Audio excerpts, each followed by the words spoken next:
এবার পূর্ণরূপে ফিরে all out অ্যাকশনে যাচ্ছে ডিটেকটিভ ব্রাঞ্চ ডিবি। থাকছে না আর 5ই আগস্টের পরের মতো ঢিলেঢালা পরিস্থিতি।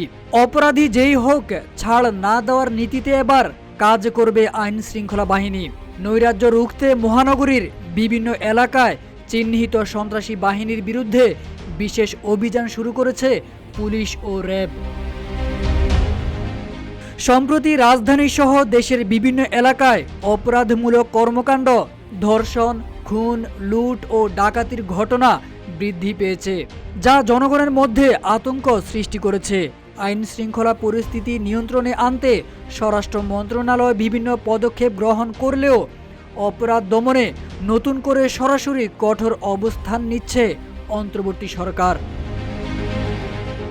দেশে যেই ঘটনা এখন চলছে এর সঙ্গে জড়িতরা যে ধর্ম, মত বা পথের হোক না কেন কেউ ছাড় পাবে না বলে জানিয়েছেন তথ্য উপদেষ্টা মাহফুজ আলম। সরকার এতদিন বিষয়টি সহ্য করলেও আজ থেকে অত্যন্ত কঠোর অবস্থানে রয়েছে বলে তিনি জানান। বিভিন্ন জায়গায় অপরাধীদের গ্রেপ্তার চলমান। বিচারের কাজ দ্রুত ও সুষ্ঠু করার লক্ষ্যে সরকার তৎপর উল্লেখ করে নিজের ভেরিফাইড ফেসবুক পোস্টে তথ্য উপদেষ্টা বলেছেন, ছাত্র যুবকদের জন্য লক্ষাধিক চাকরির ব্যবস্থা ও তরুণদের জন্য কর্মসূচি গ্রহণে আলোচনা হয়েছে। সরকার জঙ্গিবাদ ও সন্ত্রাসের বিরুদ্ধে জিরো টলারেন্স দেখাবে, সে লক্ষ্যে সমন্বিত তৎপরতা ইতোমধ্যে শুরু হয়েছে। রাজধানীর গুরুত্বপূর্ণ স্থানে ৭১টি পুলিশ চেকপোস্ট সহ সিটিটিসি, এটিইউ, এপিবিএন ও র্যাবের টহল দল দায়িত্ব পালন করছে।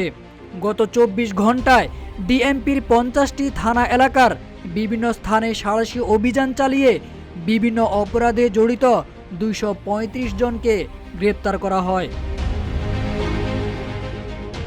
অপরাধীদের গ্রেপ্তারে রাজধানীতে বিশেষ অভিযান চলছে বলে জানিয়েছেন ডিএমপি কমিশনার শেখ মোহাম্মদ সাজ্জাদ আলী। তিনি বলেন, এটি আরও বাড়ানো হবে, অপরাধীদের ধরতে আরও কঠোর হবে ডিএমপি। সার্বিক আইন শৃঙ্খলা পরিস্থিতি নিয়ন্ত্রণে রাখতে র্যাবের বিশেষ নিরাপত্তা ব্যবস্থা নেওয়া হয়েছে।